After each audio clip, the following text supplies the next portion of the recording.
Hi, I'm Karan Thapar. Over the last few years, I hope you've been watching my program, The Interview on the Wire. During that period, I've interviewed doctors, politicians, businessmen, scientists, authors, and even the occasional Nobel laureate. For me, it's been exciting. I hope it's been enjoyable for you. But these, as you know, are tough times, and if this program is going to remain bold, independent, and sometimes even defiant, then I think we need your support. At the end of the day, it's a truism, but editorial independence is best defended by the viewers. So if you would like this program to remain the way it is, forthright, outspoken, and interesting, then would you consider supporting us? All you have to do is to click on the description at the bottom. But more than anything else, I hope you will continue to watch the interview. Your viewership means an awful lot to me.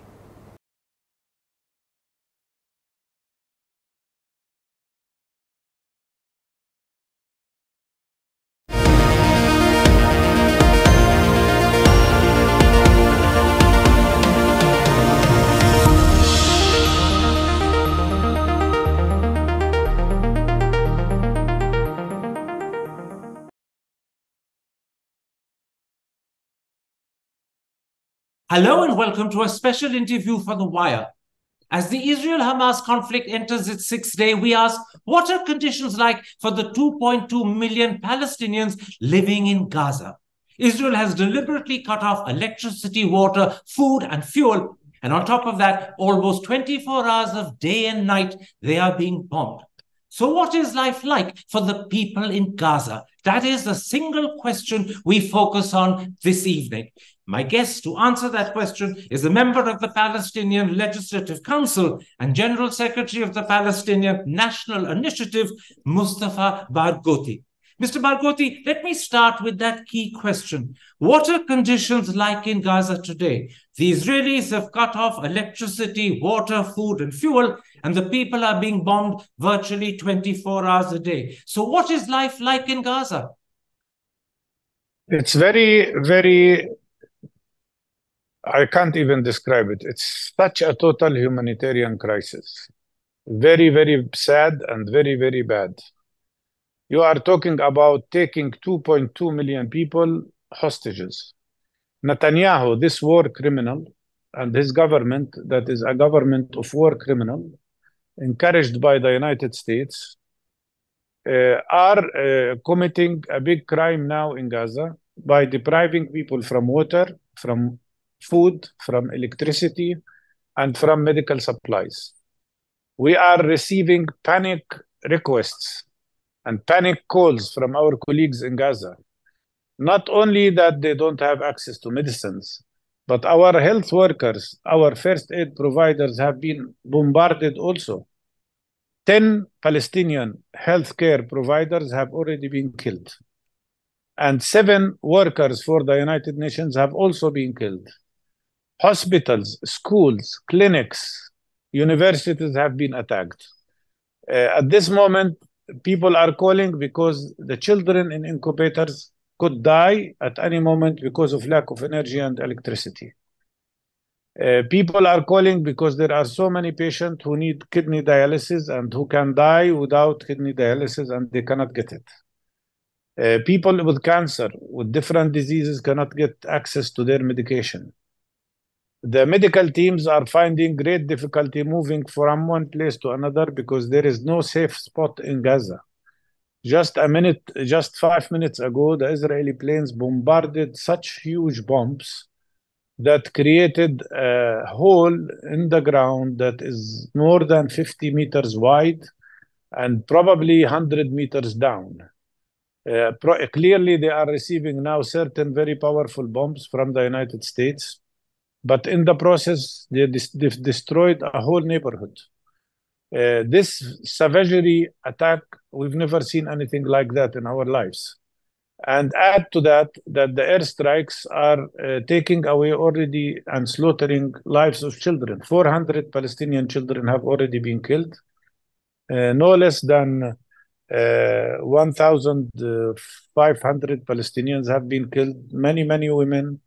50% of the population of Gaza are children.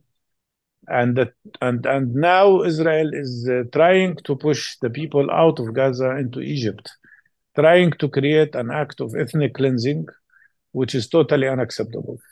Mr. Barghouti, it's not just what Israel is doing.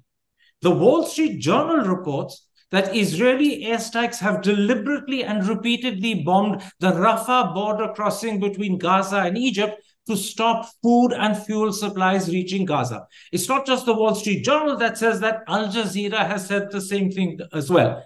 If this is true, what do you believe is the real intention behind this? Because whatever else their intention may be, certainly the people of Gaza, if they can't even get supplies from Egypt through Rafah, will starve and choke. So what could be Israel's intention? Annihilation of the Palestinian people. These criminals in Tel Aviv have only one goal, which is revenge. They don't even take care of their own. They don't even care about the prisoners who are held in Gaza, who are Israelis. I think Netanyahu even wishes that they would die, because he doesn't care about their lives. He doesn't care about what is happening, of course, to Palestinians. But in my opinion, by committing these crimes, he also shows that he doesn't care about the lives of Israelis themselves. Now, these are war criminals sitting in Tel Aviv, and then claiming that they are fighting terror and that they are fighting new Daesh, as they describe Hamas. I told you in your program, I am not against killing any civilian, whether Israeli or Palestinian. But what's happening now is in Palestine. What's happening now are massacres, absolute massacres that are very dangerous, that will bring us to nowhere. And we're not only surprised by what Israel is doing. We're used to Israel committing crimes. The question is why the Western world is showing this amount of support to Israel while it is committing and practicing all these crimes against the Palestinian people. I'll come to the Western world in a moment's time, but let me for a moment continue with what reports suggest Israel is doing. Al Jazeera has reported that Israeli airstrikes and missiles in Gaza are not just targeting buildings, but Al Jazeera says entire neighborhoods. And Al Jazeera says the intention is to wipe those neighborhoods out one by one. Today, the BBC went one step further. It says Israel's intention is to wipe Hamas off the face of the earth. If that is really what Israel is doing, won't that mean thousands, maybe tens of thousands of innocent Palestinians in Gaza will also be killed? They're not wiping out Hamas. They're wiping out Palestinian people.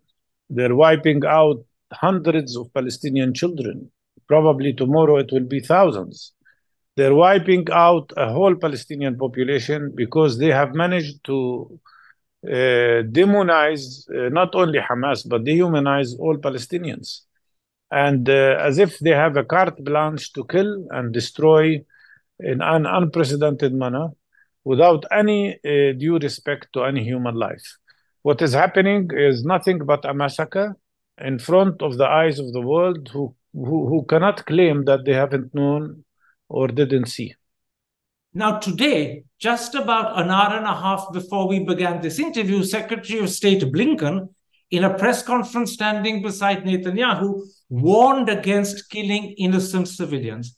Earlier, and much more strongly, President Biden said Israel must abide by the rules of war. Do you read that as a gentle warning to Israel not to indulge in the massacre of Palestinians by their bombing? No, I don't see that. If the United States was serious about it, they would tell Israel, stop airstriking in Gaza. If they were serious about it, they would force Israel to accept the supply of water, food, medicines to the people of Gaza. If they were serious about it, they would be encouraging immediate ceasefire, at least humanitarian ceasefire, so that lives can be saved. But I don't see that. I see this only as a phrase to cover up the total and complete bias to Israeli position, the total buying of lots of Israeli lies about what happened. I know because there were innocent people that were killed on the Israeli side. Sometimes it's difficult to expose the lies, but the reality is that there is a huge amount of lies and fabrication by Israeli side to create the image as if really we are dealing with what they call Daesh. And their goal was and continues to be dehumanizing Palestinians. I insist that Netanyahu's real goal is to kill as many Palestinians as he can, and then to force Palestinians out of Gaza and create an act of ethnic cleansing with the hope that he can then annex Gaza Strip to Israel. If you really believe that what Blinken and Biden have said are statements simply for public consumption and not statements that they mean, then let me turn to what the Israelis are saying. Yesterday, the Times of Israel quoted Defense Minister Yoav Gallant, and he said, Gaza will never go back to what it was. It will change 180 degrees. 2 days earlier, Prime Minister Netanyahu said he plans to change the Middle East forever. As a Palestinian, as a member of the Legislative Council, how do you view these statements that Gaza will never go back to what it was and that Netanyahu wants to change the Middle East forever? Add to that the statement of the Israeli army minister, Mr. Gallant, who said that Palestinians are human animals. This was described by Amnesty International as something is disgusting, by Human Rights Watch as a disgusting statement. And they said that this man is preparing the ground for war crimes, which is exactly what they are doing today. When they say we want to change the picture, he means annexing Gaza after ethnically cleansing it, after killing as many thousands of Palestinians as he can. In which case, let me ask you, while this is happening to the Palestinians in Gaza, what is the response of their brothers and sisters, fellow Palestinians in the West Bank? After all, we are ourselves in the West Bank subjected to other attacks by the Israeli army and by Israeli terrorist settlers. Since the beginning of these incidences on Saturday, we've lost 25 Palestinians who were killed by the Israeli army and Israeli settlers. Yesterday, Israeli settlers attacked several Palestinian villages. It's not safe to drive anyway. The country is cut into pieces, and the Israeli army at 650 military checkpoints are behaving in a total savagery manner, beating people, hurting people. So I believe the people in West Bank are in total support to their brothers in Gaza, but unfortunately, we ourselves are subjected to atrocities. I'm sorry, I have to go. Can I ask you just one more question, sir? Just one more question. Please. According to Al Jazeera, Chancellor Scholz of Germany has accused Mahmoud Abbas of shameful silence, presumably because Mahmoud Abbas, the president of Palestine, has said nothing about the Hamas attack on Israel. But on the other hand, Mahmoud Abbas is also, as far as I can tell, silent about what Israel is doing to Palestinians in Gaza. Why is he silent about that? He shouldn't be. And when Mr. Scholz says that he will cut German aid to Palestinians, that means he's participating, unfortunately, in an acts of collective punishment against Palestinian innocent people and Palestinian population. One last question, sir, because I think it's important you should answer this. Yesterday, several Western media, and I admit several in my own country too, reported that Hamas had beheaded 40 babies. That's not true. But let me just finish. Netanyahu's office confirmed this. Hours later, the BBC reported that the Israel army could not confirm it. But a couple of hours ago, it seems the Israel army has confirmed it. Now, when I interviewed you 2 days ago, you very strongly condemned the killing of 260 Israeli civilians at the Supernova Festival. If it is true that Hamas has beheaded 40 babies, will you condemn that as well? I don't believe the Israeli lies, and they cannot prove it. Even in the case of the festival, it is now becoming clear that the numbers were exaggerated. And it is not really compatible with what happened in reality. I think with the coming days, you will discover how many times Israel lied and how many times the things were misreported, like the one that said that Palestinians raped Israelis. And now, as I told you, Los Angeles Times is retracting that statement and saying it was not true and couldn't be proved. So you have to be careful. So this story about Hamas beheading 40 babies, you're saying to me, is fake? I don't believe it. Let me see it.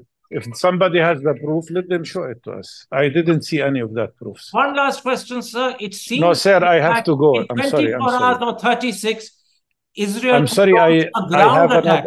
Just tell me about the ground attack. Are you worried? I'm sorry, but I have to go because... Can you just answer that one question? Are you worried about the ground attack? Hi, I'm Karan Thapar. Over the last few years, I hope you've been watching my program, The Interview on the Wire. During that period, I've interviewed doctors, politicians, businessmen, scientists, authors, and even the occasional Nobel laureate. For me, it's been exciting. I hope it's been enjoyable for you. But these, as you know, are tough times, and if this program is going to remain bold, independent, and sometimes even defiant, then I think we need your support. At the end of the day, it's a truism, but editorial independence is best defended by the viewers. So if you would like this program to remain the way it is, forthright, outspoken, and interesting, then would you consider supporting us? All you have to do is to click on the description at the bottom. But more than anything else, I hope you will continue to watch The Interview. Your viewership means an awful lot to me.